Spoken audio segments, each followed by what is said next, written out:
आइए प्यारे विद्यार्थियों, स्वागत है आप सभी का मेरे YouTube channel A1 math by Bhaskar Joshi पर।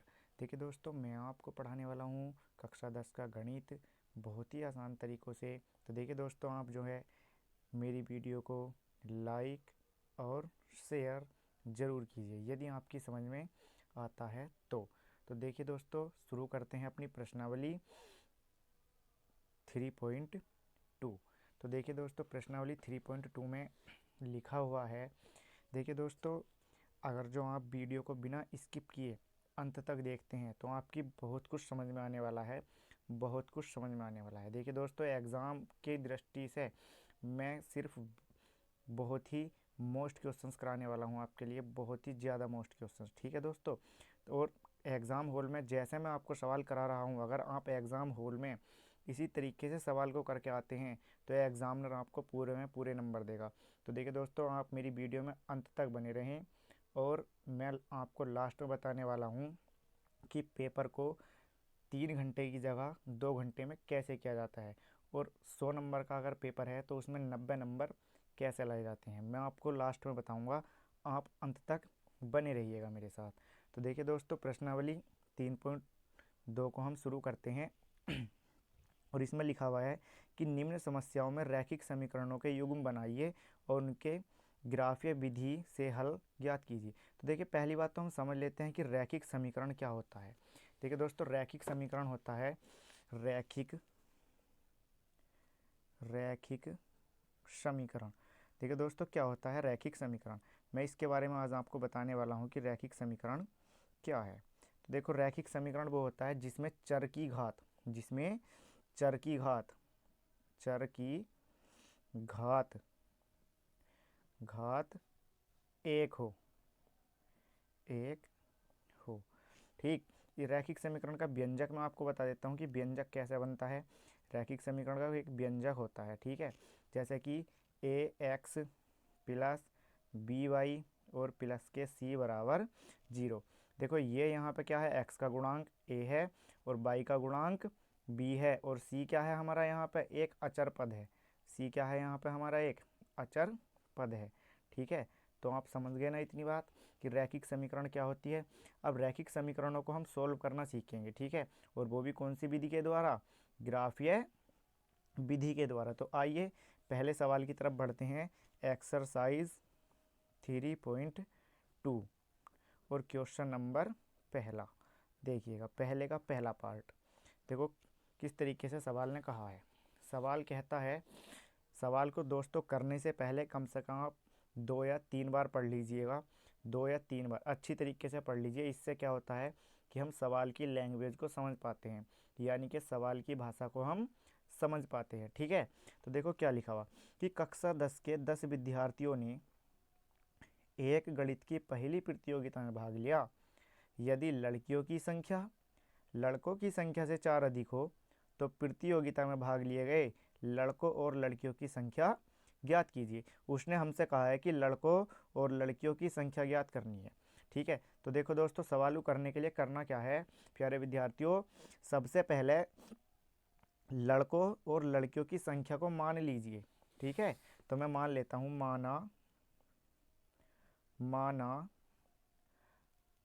लड़के बराबर एक्स और लड़की बराबर वाई मान लेते हैं। ठीक, अब देखो उसने सवाल में क्या कहा, उसने सवाल में हमसे कहा है कि कक्षा 10 के 10 विद्यार्थियों ने गणित की पहली प्रतियोगिता में भाग लिया था। अब एक बात बताओ, विद्यार्थी कितने थे टोटल, 10। अच्छा एक बात बताओ, यदि मैं एक्स को और वाई को मिला दूं तो टोटल विद्यार्थी 10 आने चाहिए, क्योंकि लड़के और लड़कियों को मिलाकर 10 होने चाहिए। तो देखो, एक्स और प्लस के वाई, इसकी वैल्यू कितनी है दी हुई, 10। ये समीकरण हमारी एक बन गई। समझ गए क्यों, क्योंकि एक्स और वाई को मिलाने के बाद ही तो 10 आने चाहिए, क्योंकि 10 विद्यार्थी हैं। मैंने माना लड़के एक्स हैं और लड़की वाई हैं, तो इसलिए दोनों को मिला के क्या हुआ, 10 हो गया। देखिए चलते हैं प्रश्नानुसार। अब जो प्रश्न हमसे कहेगा हम उसके अनुसार चलेंगे। प्रश्न ने हमसे क्या कहा है, प्रश्न ने हमसे कहा है कि यदि लड़कियों की संख्या, सही से देखेंगे ज़रा, लिखा हुआ है कि यदि लड़कियों की संख्या लड़कों की संख्या से 4 अधिक हो, लड़कियों की संख्या लड़कों की संख्या से 4 अधिक हो। तो देखो लड़कियों की संख्या कितनी है मेरे पास, x, और यो यदि लड़कियों की संख्या कितनी है मेरे पास 22, लड़कों की संख्या से 4 अधिक है, कितनी अधिक है 4। देखो लड़कियों की संख्या 22 थी, उसने कहा लड़कों की संख्या से कितनी अधिक है 4 अधिक है। अगर x लड़के थे तो लड़कियां कितनी थी, x प्लस के 4 थी। क्या आप इतनी बात समझ पाए? ये समीकरण नंबर 2। अब देखिए दोस्तों सवाल में उसने कहा था कि ग्राफीय विधि के द्वारा हल कीजिए। तो देखो दोस्तों मैं आपको ग्राफीय विधि के द्वारा हल कराता हूँ कि ग्राफ के द्वारा कैसे हल किया जाता है। देखो किस तरीके से करते हैं। समीकरण 1 लीजिए। देखिए दोस्तों ग्राफीय विधि को हल करने का तरीका ये होता है, आप x के और y के कोई भी मान लीजिए अपने मन में, ठीक, और उसे रख कर समीकरण में सोल्व कीजिए। ठीक, जो भी मान यहाँ से निकल के आएगा x का और y का, वो पूरा पूरा होना चाहिए। पूरे पूरे का मतलब कोई भी पूर्ण संख्या होनी चाहिए। समझ गए आप बात? अगर पूर्ण संख्या नहीं है तब हमें ग्राफ खींचने में थोड़ी दिक्कत होती है। ठीक है, तो देखो कैसे करेंगे। मैं कहता हूँ समीकरण 1 से, देखो समीकरण 1 कहती है कि x प्लस वाई बराबर 10 था। अब देखो मैं x का मान अगर अपनी तरफ से 0 मान लूँ, x बराबर 0 माना, x बराबर 0, देखो रखो 0 प्लस वाई बराबर कितना आया यहाँ से 10। ठीक है, तो वाई का मान कितना प्राप्त हुआ मुझे यहाँ से 10 प्राप्त हो चुका है। ठीक, तो मुझे बिंदु मिल गए, यानी कि P1 का मान मिल गया, बिंदु मान रहे हैं हम, यानी कि 0,10। ठीक, 0 चले x पे और y पे कितने चलेंगे 10 चलेंगे। इसी तरीके से दोबारा से मान लो y का मान कुछ, y बराबर 0 मान लो। ठीक है, कुछ भी मान सकते हैं, लेकिन x के और y के मान पूरे पूरे निकलने चाहिए। ठीक है, समझ गए अब आप? मैंने y बराबर क्या माना यहाँ से 0 मान लिया। ठीक है, देखो अब y का मान लगाओ समीकरण 1 में, ये थी समीकरण नंबर 1। तो x प्लस y का मान कितना है 0 और बराबर 10। तो x बराबर कितना हो जाएगा यहाँ से 10। तो मैं क्या कह सकता हूँ, P2 बिंदु कितना निकल के आया, देखो P2 बिंदु कितना निकल कर के आया मेरे पास, x पे चले 10 और y पे चले 0। इसी तरीके से देखो समीकरण नंबर 2 से, समीकरण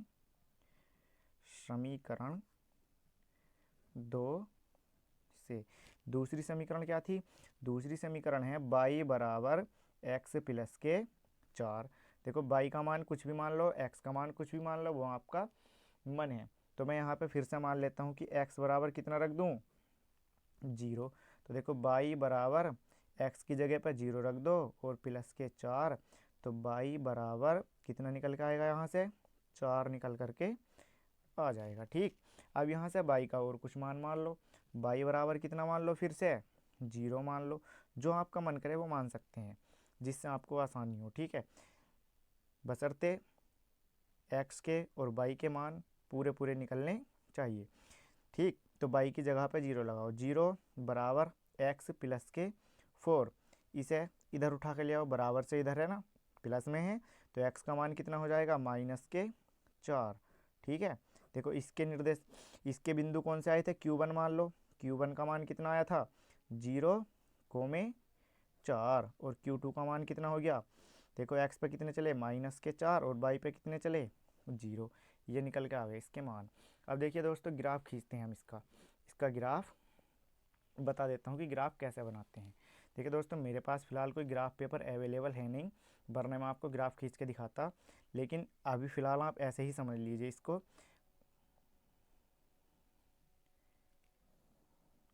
ये देखो, अब आप एक कॉलम को कुछ भी मान सकते हैं। देखो जैसे मैं बोलता हूँ कि यहाँ पे है 2, यहाँ पे है 4, ये है 6 और ये है 8 और ये है 10। इसी तरीके से इधर चलेंगे, ये x अक्ष है, ये x डैश है, ये y है और ये y डैश है। आपको इतना तो दोस्तों पता होगा कि x अक्ष पर चलेंगे तो दाईं साइड के मान प्लस के और बाईं साइड के मान माइनस के, यानी कि एक्स डैश वाले सारे ऋणात्मक और एक्स वाले सारे धनात्मक। और ऐसे ही इधर होता है कि बाई वाले सारे धनात्मक और बाई डैश वाले सारे ऋणात्मक। इसको भी खींच लो। हमने लिख लिए दोस्तों, सारे मान हमने लिख दिए इसी तरीके से। अब देखो ग्राफ खींचते हैं, कैसे किस तरीके से ग्राफ को खींचा जाता है, अच्छी तरीके से आज मेरे साथ में समझ लेंगे। देखो ग्राफ खींचने का तरीका क्या है, मेथड क्या है ग्राफ खींचने का तरीका। देखो उसने कहा था कि P1 यानी कि निर्देशांक है, ये x पर चली गई दूरी, क्योंकि निर्देशांक होते हैं x, y के रूप में। तो देखो यहाँ पर 0 यानी कि x पर कितना चलो 0 चलो, हम 0 चल गए यहाँ है। y पे कितना चलो 10 चलो, 10 चल गए यहाँ है। इस बिंदु को नाम दे सकते हैं 0,10, ये वाला बिंदु। ठीक, आपको ग्राफ पेपर में इसी तरीके से ग्राफ खींचना है। अब फिर देखो दूसरे निर्देशांक क्या है, x पर 10 चलो, x पर 10 चलो, ये आया 10। ठीक, और y पर चलो 0, तो इस वाले को नाम क्या दे सकते हैं 10,0। अब इन दोनों बिंदुओं को आपस में मिला दीजिए, एक रेखा खींच दी इन दोनों बिंदुओं को मिलाती हुई, ये रेखा खींच दी। और इस पे हम समीकरण लिख देंगे जिस समीकरण के मान थे। तो देखो पहली समीकरण के ही तो मान आए थे ये, तो x प्लस के y बराबर 10। ठीक, अभी दूसरी समीकरण और बची। देखो दूसरी में क्या था, x पे कितना चले हम 0, 0 चल गए। y पे कितना चले हम 4, इस वाले बिंदु को नाम दे सकते हैं 0,4। ठीक, इसी तरीके से x पे कितना चले -4, ये आ गए। y पे कितना चले 0, तो इस वाले बिंदु को नाम दे सकते हैं -4,0। इतनी बात आप सभी की समझ। देखिए दोस्तों दूसरे वाले निर्देशांक में उसने कहा है x पे चलना था -4, तो यहाँ पे आ गए हम -4। और y पे कितना चलना था, y पे चलना था हमें 0, तो y पे चल गए 0, तो इस वाले को नाम क्या देंगे -4,0। इन वाले दोनों बिंदुओं को मिलाती हुई रेखा खींच दीजिए, ये गई देखो रेखा। ठीक, ये आ गई रेखा। इस पे भी अपनी समीकरण लिख देंगे। समीकरण क्या थी वो मैं इधर लिख देता हूँ। समीकरण थी हमारी y बराबर x प्लस के 4। ठीक, इतनी बात आप सभी लोगों की समझ में आ गई होगी। अब देखो अब इसके हल क्या निकलेंगे, यानी कि इसके हल निकालने बाकी हैं। अब देखो मैं तुमसे थोड़ा सा ऐसा समझो, ये लगभग 2 से आगे है 2 से आगे, तो मैं इस वाले बिंदु को x पर निर्देशांक नाम दे सकता हूँ लगभग 3 चले होंगे। कितना चले होंगे 3। और देखो लगभग 6 से ऊपर है, यानी कि कितने चले होंगे y पे 7। तो x की वैल्यू कितनी हो गई, x बराबर कितना हुआ 7, और y बराबर कितना हो जाएगा, x बराबर कितना हुआ इधर से 3। देखो सही से, x बराबर 3 और y बराबर कितना हो जाएगा 7। ये इसका सॉल्यूशन हो जाएगा, यानी कि लड़कियों की संख्या 7 और लड़कों की संख्या 3, और कुल मिलाकर कितने थे टोटल 10। तो देखिए दोस्तों कितनी आसानी से हमने सवाल को किया, और बहुत ही आसान तरीके से हमने इस सवाल को सॉल्व कर दिया। ठीक है दोस्तों, आइए इसी तरीके से अगले सवाल की तरफ बढ़। तो आइए प्यारे विद्यार्थियों बढ़ते हैं दूसरे सवाल की तरफ। पहले का दूसरा सवाल, दूसरे में कहा है कि 5 पेंसिल तथा 7 कलमों का कुल मूल्य 50 रुपये है, जबकि 7 पेंसिल तथा 5 कलमों का मूल्य 46 रुपये है। तो एक पेंसिल का मूल्य तथा एक कलम का मूल्य ज्ञात कीजिए। अब देखो मैंने बताया था कि जिस चीज़ का हमें मान बताना है उसको हम मान लेंगे, ठीक है नहीं। तो इसने कहा कि एक पेंसिल का मूल्य तथा एक कलम का मूल्य, तो मैं यहाँ पर मान लेता हूँ कि माना एक पेंसिल का मूल्य x रुपये और एक कलम का मूल्य y रुपये। अब देखो सवाल को पढ़ो और करो।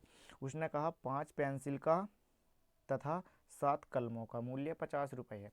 अब एक बात बताओ, अगर एक पेंसिल का मूल्य x रुपये है, ठीक, तो 5 पेंसिल का मूल्य 5x होगा या नहीं होगा।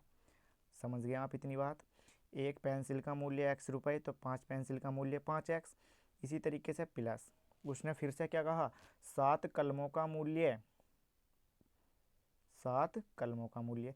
अब एक बात तो एक कलम का मूल्य 22 रुपये, तो 7 कलमों का मूल्य 7 बाई हो जाएगा, और दोनों को मिला के कितने रुपये दिया है 50 रुपये।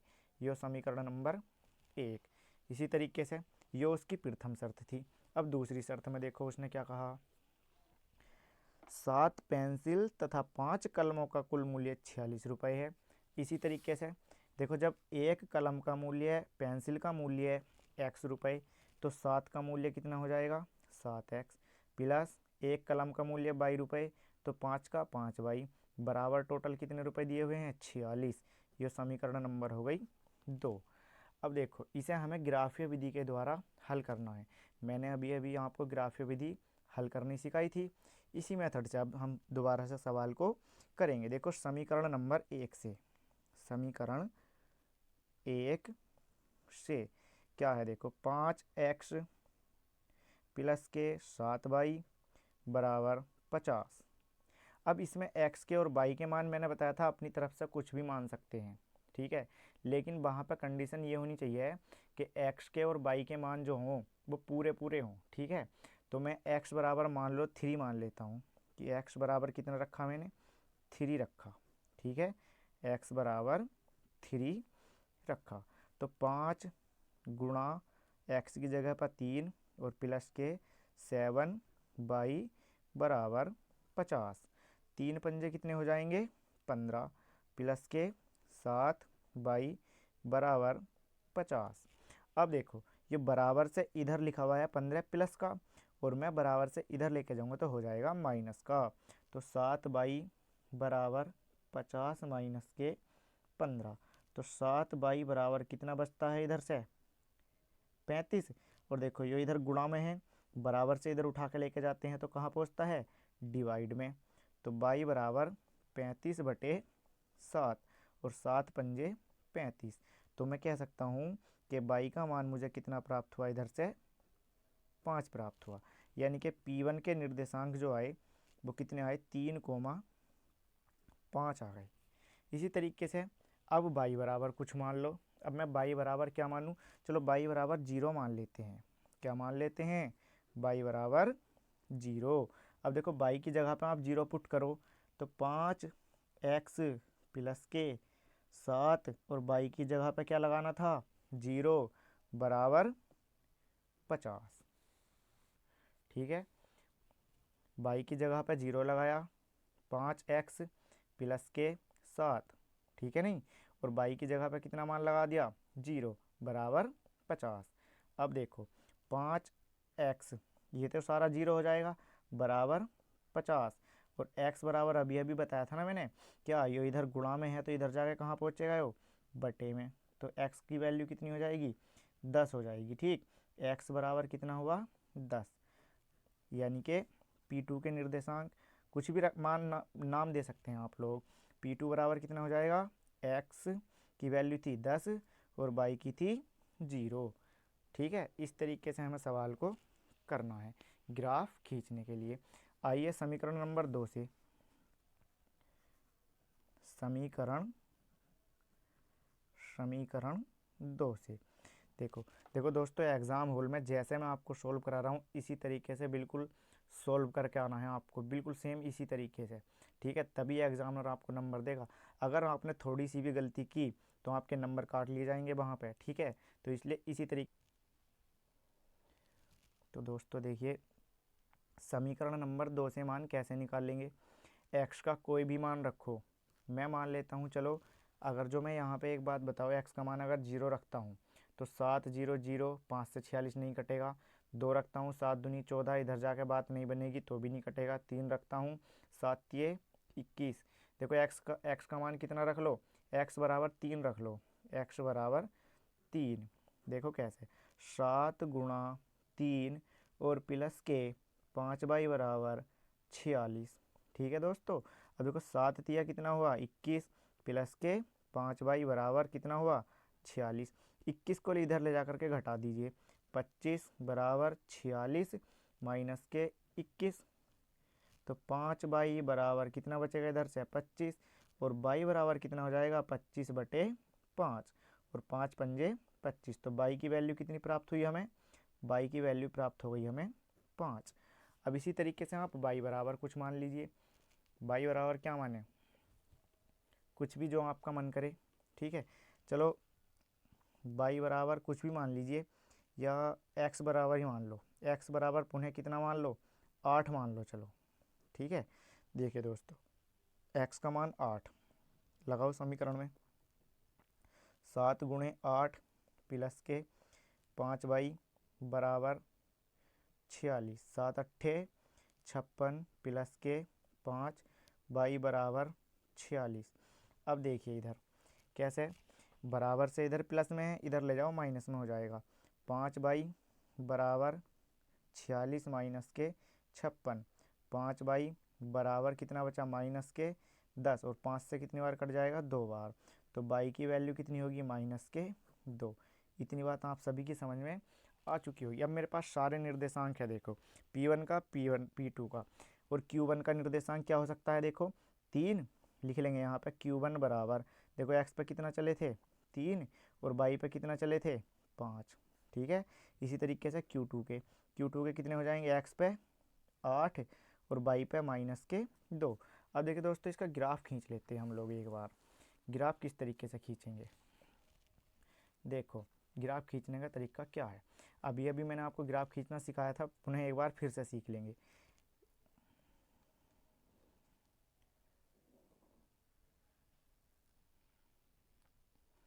आइए दोस्तों, ग्राफ इस तरीके से हमने इसका ग्राफ शो कर लिया, ग्राफ बना लिया। अब हमें करना क्या है, इस पर दूरियां चलनी हैं, जो हमारी दूरियां हैं। देखो दूरियां क्या हैं, P1 के निर्देशांक देखो कितने हैं 3,5, यानी कि x पे 3 चलो, 3 कहीं ना कहीं यहाँ होगा, ये चले हम 3, और y पे कितना चलना है हमें, y पे चलना है 5, यानी कि 4, यहाँ पे कितना चल देंगे हम 5। समझ गए इतनी बात। तो देखो यहाँ कहीं निर्देशांक ये बिंदु टच करेगा, ये बिंदु कौन सा हो गया मेरा, इस बिंदु को नाम दे सकता हूँ 3,5। इतनी बात समझ गए। इसी तरीके से P2 पे, यानी कि x पे कितना चलना था, x पे चलना था हमें 10। देखो ये चले x पे 10, और y पे कितना चलना था, y पे चलना था हमें 0, ठीक है। y पे कितना चलना था 0, ये चले, यानी कि बिंदु कहाँ बना, यहाँ पे बना, ये वाला बिंदु। इस वाले बिंदु को नाम दे सकते हैं हम 10,0, ठीक, समझ गए। अब देखो इन दोनों बिंदुओं को मिलाती हुई एक रेखा खींच दीजिए, ये गई रेखा, ठीक है। इन दोनों बिंदुओं को मिलाते हुए, और इस पर रेखा का समीकरण लिख दीजिए बस।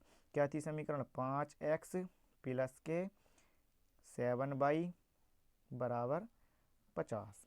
इसी तरीके से देखो दूसरा क्या है, दूसरे में चलना था, उसने कहा था 3 चलो, किस पे, x पे, ये आए 3 यहाँ, ठीक। फिर y पे कितना चलना था 5, ये आए, यानी कि ये वाला बिंदु क्या हुआ, दोबारा से रिपीट हो गया ये वाला बिंदु, ठीक है। फिर उसके बाद x पे 8 चलो, चलो जी 8 चले x पे, ठीक। उसके बाद में फिर क्या कहा, y पे कितना चलो माइनस के 2 चलो, ये चले y पे माइनस के 2, यानी कि यहाँ पे कहीं कोई बिंदु टच होगा, ये वाला बिंदु, ठीक है भैया। समझ गए आप लोग इतनी बात।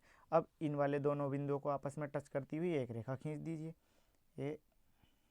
ये आई रेखा, देखो ये गई रेखा। अब इसका हल क्या होगा, जहाँ पे दोनों रेखाएं कट करती हैं, प्रतिच्छेद करती हैं, वही सवाल का हमारे आंसर होता है। किस बिंदु पे कट करा इन्होंने, 3,5 पे। मैं बोल सकता हूँ कि x बराबर कितना हुआ 3, और y बराबर कितना हुआ यहाँ से हमारा, y बराबर 5, 3 रुपये और 5 रुपये।